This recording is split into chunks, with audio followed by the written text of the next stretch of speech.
क्या सिर्फ एक रात की साधना से आपके सामने अप्सरा प्रकट हो सकती है? क्या बिना गुरु के ये संभव है? जी हाँ दोस्तों, आज मैं आपको वो गुप्त शाबर मंत्र बताने जा रहा हूँ जो गुरु गोरखनाथ द्वारा रचित है और सदियों से सिद्ध साधकों द्वारा प्रयोग किया जाता रहा है। ये वही मंत्र है जिससे महर्षि विश्वामित्र ने अप्सरा सिद्धि प्राप्त की थी। लेकिन ध्यान रहे, ये साधना केवल उन्हीं के लिए है जो सच्चे मन से पूर्ण श्रद्धा और अनुशासन के साथ इसे करने के लिए तैयार है।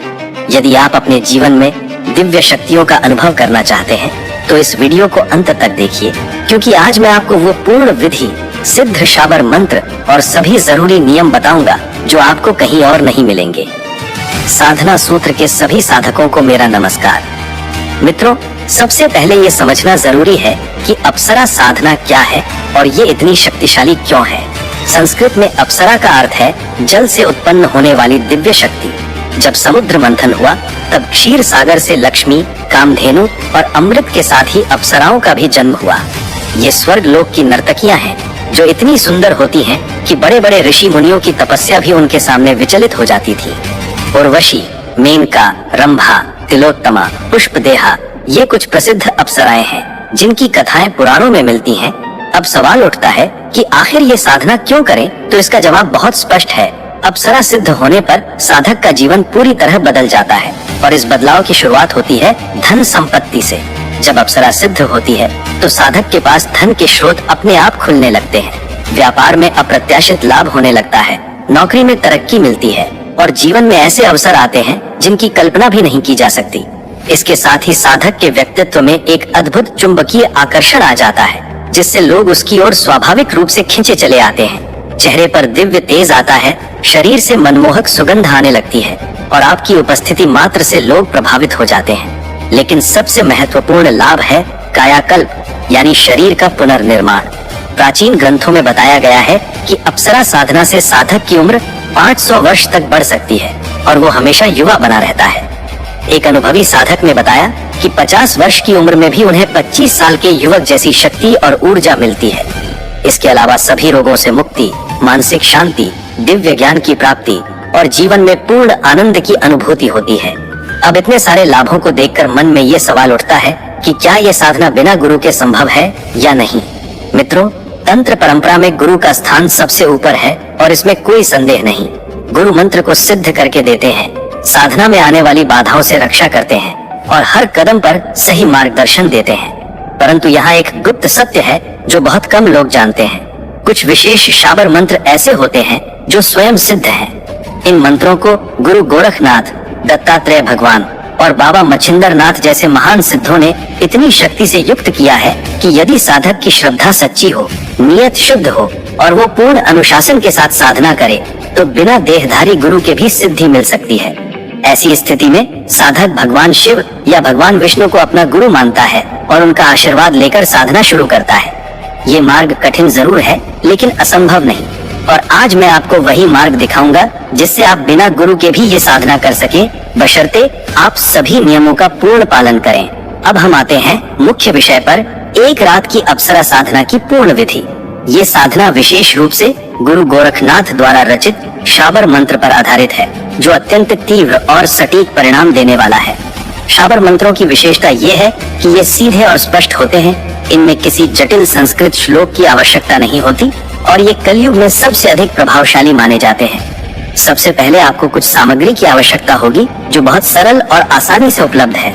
आपको चाहिए होगी स्फटिक की माला जिसमें 108 मनके हों, गुलाब के 11 या 21 ताजे फूल, गुलाब का इत्र, शुद्ध घी का दीपक, पीला या सफेद कपड़ा जिस पर आप बैठेंगे और स्वच्छ वस्त्र जो आपने पहले कभी नहीं पहने हो। यदि आपके पास अप्सरा यंत्र हो तो बेहतर है, लेकिन ये अनिवार्य नहीं है। ये सभी चीजें बाजार में आसानी से मिल जाती हैं, इसलिए साधना में कोई कठिनाई नहीं आएगी। अब आपको समय और स्थान का सही चुनाव करना होगा जो साधना की सफलता के लिए अत्यंत महत्वपूर्ण है। साधना शुक्रवार की रात 10 बजे से शुरू करनी चाहिए और सुबह 4-5 बजे तक चलानी चाहिए। शुक्रवार का दिन शुक्र ग्रह से संबंधित है जो सौंदर्य, आकर्षण और भौतिक सुखों का कारक है, इसलिए ये दिन अप्सरा साधना के लिए सर्वोत्तम माना जाता है। यदि शरद पूर्णिमा, रूप चतुर्दशी या किसी विशेष तिथि का दिन हो तो परिणाम और भी शक्तिशाली होते हैं। एकांत कमरा चुनें जहां पूरी रात कोई व्यवधान ना हो। परिवार के सभी सदस्यों को पहले से बता दें कि आप साधना कर रहे हैं और आपको किसी भी हालत में डिस्टर्ब नहीं करना है। उत्तर दिशा की ओर मुख करके बैठें, क्योंकि उत्तर दिशा धन और समृद्धि की दिशा मानी जाती है। मोबाइल फोन पूरी तरह बंद कर दें या साइलेंट मोड पर रख दें। दरवाजा अंदर से बंद कर लें और कमरे में केवल दीपक की रोशनी रहनी चाहिए, बिजली की तेज रोशनी नहीं। पूरी रात आपको जागना होगा, इसलिए मानसिक रूप से खुद को तैयार कर लें। और अब शुरू होती है वो प्रक्रिया जो आपके जीवन को बदल देगी। सबसे पहले स्नान करें, और ये स्नान सामान्य नहीं बल्कि विशेष होना चाहिए। गुनगुने पानी में थोड़ा सा नमक या गंगा जल मिला लें। यदि गंगा जल न हो तो साफ पानी में चुटकी भर हल्दी और थोड़ा नमक मिला लें। इस पानी से नहाने से शरीर और मन दोनों शुद्ध होते हैं और नकारात्मक एनर्जी दूर हो जाती है। स्नान के बाद स्वच्छ वस्त्र धारण करें। सफेद या पीले रंग के वस्त्र सबसे उत्तम है। वस्त्रों पर गुलाब का इत्र अवश्य लगाएं, क्योंकि अप्सराएं सुगंध से बहुत आकर्षित होती हैं। अब अपने साधना स्थल पर आएं और पीला आसन बिछाकर उस पर बैठ जाएं। अपने सामने शुद्ध घी का दीपक जलाएं और उसमें इत्र की कुछ बूंदें डाल दें, जिससे पूरे कमरे में सुगंध फैल जाएगी। अगरबत्ती भी लगा सकते हैं, लेकिन केवल चंदन या गुलाब की। गुलाब के फूलों को अपने सामने रखें, और यदि अप्सरा यंत्र हो तो उसे स्थापित कर दें, नहीं तो कोई बात नहीं, क्योंकि यंत्र अनिवार्य नहीं है। अब आता है सबसे महत्वपूर्ण चरण, गुरु पूजन और संकल्प, जो साधना की नींव है। सबसे पहले भगवान गणेश का स्मरण करें, क्योंकि बिना गणेश पूजन के कोई भी साधना सफल नहीं होती। मन में बोले ओम गंग गणपते नमः 11 बार। फिर अपने इष्ट देव का स्मरण करें, चाहे वे भगवान शिव हो या भगवान विष्णु या फिर कोई अन्य। उन्हें अपना गुरु मानकर प्रणाम करें और मन में कहें, हे प्रभु, आप ही मेरे गुरु हैं, आप ही मेरे रक्षक हैं, कृपया मेरी साधना में मेरा मार्गदर्शन करें। अब ये मंत्र 11 बार बोले। ओम गुरुर् ब्रह्मा गुरुर् विष्णु गुरुर्देवो महेश्वरः गुरुः साक्षात परब्रह्म तस्मै श्री गुरुवे नमः। इस मंत्र से साधना में गुरु तत्व का आगमन होता है और सभी बाधाएं दूर हो जाती हैं। अब हाथ में थोड़ा जल लेकर संकल्प बोलें, और ये संकल्प बहुत स्पष्ट और दृढ़ होना चाहिए। मैं अमुक नाम का साधक आज इस शुभ शुक्रवार की रात को अप्सरा साधना का संकल्प लेता हूँ। हे दिव्य अप्सरा, कृपया मेरे समक्ष प्रकट हो और मेरी सभी मनोकामनाओं को पूर्ण करें। मैं पूर्ण श्रद्धा और समर्पण के साथ ये साधना कर रहा हूँ। ये कहकर जल को जमीन पर छोड़ दें, और अब शुरू होता है ध्यान का चरण, जो मंत्र जाप से भी अधिक महत्वपूर्ण है। आंखें बंद करें और कुछ मिनट तक गहरी सांसें लें। अपने मन को पूरी तरह शांत करें और सभी वार्षिक विचारों को दूर कर दें। अब अप्सरा का ध्यान करें। एक अत्यंत सुंदर दिव्य षोडशी युवती, जिसकी आंखें कमल की पंखुड़ियों जैसी गहरी हैं, बाल घने और सुगंधित हैं, शरीर कोमल और यौवनामय है, और जो दिव्य आभूषणों से सुसज्जित है। उसके चारों ओर गुलाब की खुशबू है और वो मुस्कुरा रही है। मन में भावना करें कि वो आपके सामने बैठी हुई है और आपको देख रही है। ये ध्यान कम से कम 10 से 15 मिनट तक करें, क्योंकि इससे आपकी ऊर्जा अप्सरा की ऊर्जा से जुड़ती है और साधना में सफलता की संभावना बढ़ जाती है। ध्यान पूर्ण होने के बाद अब आता है सबसे महत्वपूर्ण चरण, गुरु गोरखनाथ द्वारा रचित सिद्ध शाबर मंत्र का जाप, जो इस साधना की आत्मा है। मित्रों, अब मैं आपको वो गुप्त शाबर मंत्र बता रहा हूँ, जो गुरु गोरखनाथ द्वारा रचित है और सदियों से सिद्ध साधकों द्वारा प्रयोग किया जाता रहा है। ये मंत्र अत्यंत तीव्र और प्रभावशाली है, इसलिए पूरी श्रद्धा और विश्वास के साथ इसका जाप करें। मंत्र है, ओम नमो आदेश गुरु का, अप्सरा प्रकट होए, वेग सुआवे मेरा कहियो करे, जो न करे तो ईश्वर महादेव, गौड़ा पार्वती की दुहाई। ये मंत्र बहुत सरल है और इसमें किसी कठिन संस्कृत शब्द की आवश्यकता नहीं है। मित्रों, मंत्र का अर्थ भी समझना जरूरी है। हे गुरु, मैं आपको प्रणाम करता हूँ। अप्सरा तुरंत प्रकट हो और मेरे सामने आए। जो भी मैं कहूँ वह करे, और यदि न करे तो भगवान शिव और पार्वती की दुहाई। इस मंत्र में गुरु गोरखनाथ, भगवान शिव और माता पार्वती तीनों की शक्ति निहित है, इसलिए ये अत्यंत प्रभावशाली है। स्फटिक की माला से मंत्र गिनते हुए जाप करें। आपको कम से कम 11 माला यानी 1188 बार का जाप करना है। यदि आप एक ही रात में 21 माला यानी 2268 बार पूरी कर लें तो परिणाम अत्यंत शक्तिशाली होंगे।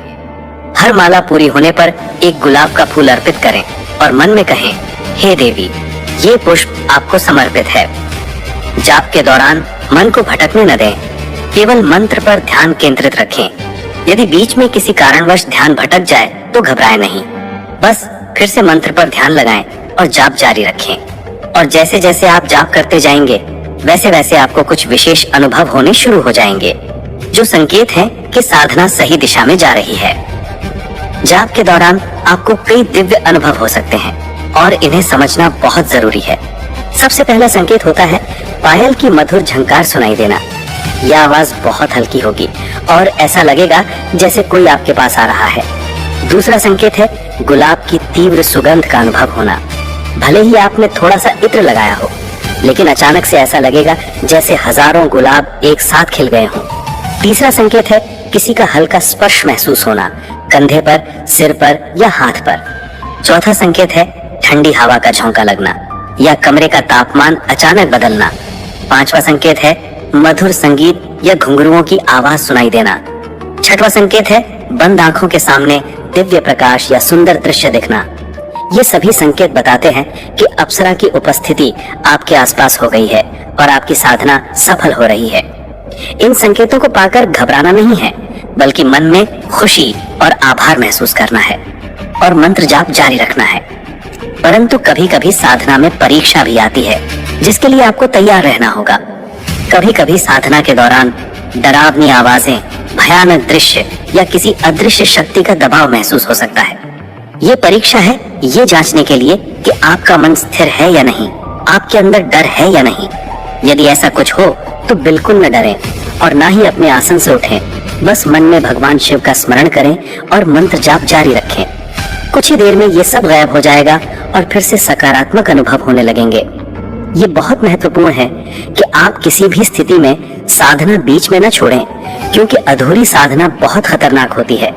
यदि आपने साधना शुरू कर दी है तो उसे पूरा करना अनिवार्य है, चाहे कुछ भी हो जाए। जब आपकी निर्धारित माला संख्या पूरी हो जाए, यानी 11 या 21 माला, तो समय सुबह के 4-5 बजे के आसपास होगा। और अब आता है समापन का चरण, जो साधना का सबसे महत्वपूर्ण क्षण है। जब जाप पूर्ण हो जाए तो आंखें बंद रखते हुए मन में प्रार्थना करें, हे देवी, हे दिव्य अप्सरा, आप तीनों लोकों में सबसे सुंदर हैं। आपका रूप अद्भुत है, आपकी शक्ति अपार है। मैं आपसे विनम्र निवेदन करता हूँ कि कृपया मुझ पर अपनी कृपा बनाए रखें। मैं आपको माता के समान मानता हूँ। मेरी सभी मनोकामनाएं पूर्ण करें और सदा मेरे साथ रहें। मेरे जीवन में मार्गदर्शन करें और मुझे सही मार्ग दिखाएं। ये प्रार्थना मन से बोलें, दिल से बोलें, फिर धीरे धीरे अपनी आंखें खोलें। कई बार साधकों को इसी समय अप्सरा के प्रत्यक्ष दर्शन होते हैं। यदि पहली बार में दर्शन न हो तो निराश न हो, क्योंकि कई बार 2-3 प्रयासों में सिद्धि मिलती है। अगले शुक्रवार को फिर से यही साधना दोहराएं। कुछ साधकों को स्वप्न में अप्सरा के दर्शन होते हैं, कुछ को जागते हुए एक सुंदर स्त्री का एहसास होता है जो उनके साथ रहती है। हर साधक का अनुभव अलग अलग होता है, लेकिन सभी को लाभ अवश्य मिलता है। गुलाब के बचे हुए फूल दीपक के पास रख दें और दीपक को जलता हुआ छोड़ दें जब तक वह स्वयं न बुझ जाए। अब आपकी साधना पूर्ण हो चुकी है। लेकिन मित्रों, साधना पूर्ण होने के बाद कुछ नियम हैं जिनका पालन जीवन भर के लिए महत्वपूर्ण है। पहला और सबसे महत्वपूर्ण नियम, अपनी साधना के बारे में किसी को न बताएं। ये पूर्णतः गोपनीय रखें, वरना साधना की शक्ति समाप्त हो जाएगी। केवल अपने गुरु को ही बता सकते हैं, यदि आपके कोई गुरु हो। दूसरा नियम, कम से कम 11 दिन तक ब्रह्मचर्य का पालन करें। यह बहुत जरूरी है, क्योंकि इससे साधना की ऊर्जा शरीर में स्थिर होती है। तीसरा नियम, शाकाहारी भोजन करें और मांस, अंडा, शराब, तंबाकू से पूरी तरह दूर रहें। चौथा नियम, रोज सुबह या शाम अप्सरा का स्मरण करें और कम से कम 108 बार यानी 1 माला का जाप करें। पांचवा नियम, अप्सरा का सदा सम्मान करें और उन्हें देवी के समान मानें। कभी भी उनके साथ अपमानजनक व्यवहार न करें। छठा नियम, साधना का उपयोग केवल सकारात्मक कार्यों के लिए करें। किसी को हानि पहुंचाने या गलत कामों के लिए कभी भी इस शक्ति का दुरुपयोग न करें। सातवां नियम, अप्सरा केवल 5 वर्षों तक आपकी सहायता करेगी, उसके बाद आपको फिर से साधना करनी होगी। इन नियमों का पालन करने से साधना की शक्ति बनी रहती है और आपको जीवन भर लाभ मिलता रहता है। लेकिन कुछ सावधानियां भी हैं जो आपको अवश्य जाननी चाहिए। कुछ बहुत महत्वपूर्ण सावधानियां हैं जिन्हें नजरअंदाज करना जीवन के लिए घातक हो सकता है। पहली सावधानी, यदि आप मानसिक रूप से अस्थिर हैं, धैर्य की कमी है या आप में संयम नहीं है, तो ये साधना बिल्कुल ना करें। ऐसे लोगों को पहले हनुमान साधना या देवी साधना करनी चाहिए और मानसिक शुद्धि के बाद ही ये साधना करनी चाहिए। दूसरी सावधानी, कामुक भावना या गलत नियत से कभी भी ये साधना ना करें। अप्सरा देवी हैं, वे भोग्य की वस्तु नहीं है। उनका अपमान करना या उन्हें दासी समझना बहुत बड़ा अपराध है और इसके परिणाम भयंकर हो सकते हैं।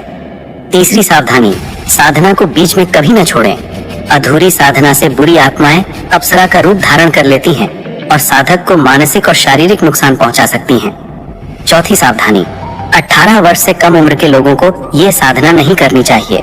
पांचवी सावधानी, गंभीर रूप से बीमार व्यक्ति को ये साधना नहीं करनी चाहिए क्योंकि साधना में बहुत ऊर्जा खर्च होती है। इन सावधानियों को ध्यान में रखकर यदि आप साधना करेंगे तो निश्चित रूप से सफलता मिलेगी और आपके जीवन में अद्भुत परिवर्तन आएंगे। जब साधना सफल हो जाती है तो साधक के जीवन में क्या परिवर्तन आते हैं यह जानना भी जरूरी है। सबसे पहला परिवर्तन होता है आर्थिक समृद्धि में। धन के स्रोत खुलने लगते हैं, व्यापार में लाभ होता है, नौकरी में तरक्की मिलती है और अप्रत्याशित रूप से धन की प्राप्ति होती है। दूसरा परिवर्तन होता है व्यक्तित्व में। चेहरे पर दिव्य तेज आता है, शरीर से मनमोहक सुगंध आने लगती है और लोग आपकी ओर स्वाभाविक रूप से आकर्षित होने लगते हैं। तीसरा परिवर्तन होता है शारीरिक कायाकल्प। सभी रोग दूर हो जाते हैं, शरीर में नई ऊर्जा का संचार होता है और उम्र का प्रभाव कम हो जाता है। चौथा परिवर्तन होता है मानसिक। सभी चिंताएं दूर हो जाती हैं, मन में शांति आती है और जीवन में आनंद की अनुभूति होती है। पांचवा परिवर्तन होता है आध्यात्मिक। दिव्य ज्ञान की प्राप्ति होती है, तंत्र विद्या में निपुणता आती है और सिद्धियां मिलने लगती हैं। कुछ साधकों को अप्सरा से सिद्ध सिक्का, रत्न या गुटिका भी प्राप्त होती है। ये सभी परिवर्तन धीरे धीरे आते हैं और साधक का जीवन पूरी तरह से बदल जाता है। तो दोस्तों, ये थी गुरु गोरखनाथ द्वारा रचित सिद्ध शाबर मंत्र से अप्सरा साधना की पूर्ण और प्रामाणिक विधि। मैंने आपको वो सब कुछ बताया है जो आपको जानना जरूरी था। सामग्री, समय, स्थान, विधि, सिद्ध मंत्र, संकेत, नियम और सावधानियां। ये साधना अत्यंत शक्तिशाली है और इसके परिणाम जीवन बदलने वाले हैं। लेकिन याद रखें, ये साधना केवल उन्हीं के लिए है जो पूर्ण श्रद्धा, विश्वास और अनुशासन के साथ इसे करने के लिए तैयार हैं। यदि आपका इरादा साफ है, आपका मन पवित्र है और आप इस शक्ति का सकारात्मक उपयोग करना चाहते हैं तो निश्चित रूप से आपको सफलता मिलेगी। अगर आपको ये वीडियो उपयोगी लगा तो कृपया लाइक बटन दबाएं।